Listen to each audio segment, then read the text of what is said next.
اسمعوا بارك الله فيكم.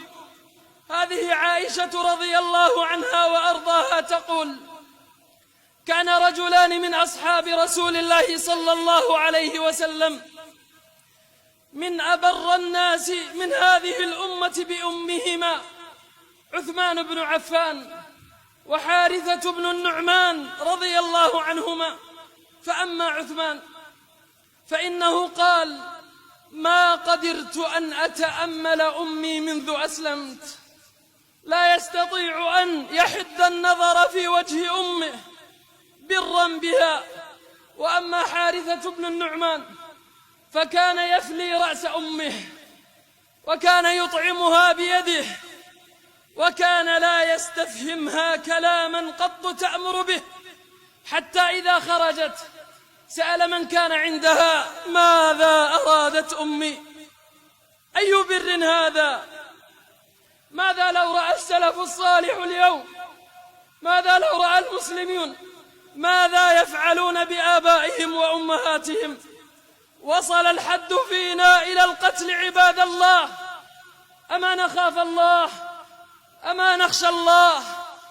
اسمعوا ماذا فعل السلف.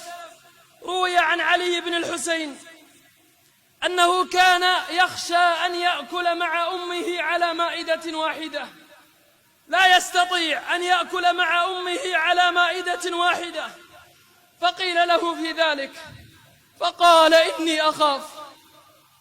إني أخاف أن تسبق يدي إلى ما سبق إليها عينها فأكون قد عققتها. الله أكبر! أي بر هذا؟ أي تقوى هذه؟ وهذا عون بن عبد الله.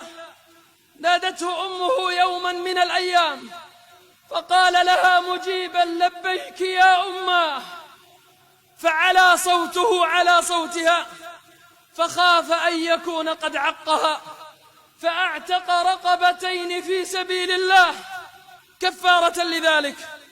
وأما مسعر بن حبيب الجرمي الثقة الحافظ، استسقت أمه ماء منه بعض الليل، فذهب ليحضر الماء، فجاء بقربة الماء فوجدها قد غلبها النوم، فثبت في مكانه والشربة في يده حتى برق الفجر وأصبح.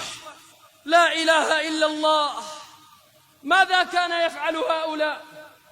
ماذا صنع هؤلاء؟ أتعبوا من بعدهم والله. عباد الله، هذا قليل مما أثر عن بر السلف في آبائهم وأمهاتهم، فقولوا لي بربكم ماذا قدمنا لوالدينا وكيف برنا لهم؟ نسأل الله العافية. الله المستعان وعليه التكلان، ولا حول ولا قوة إلا بالله. أقول قولي هذا وأستغفر الله لي ولكم، فاستغفروه إنه هو الغفور الرحيم.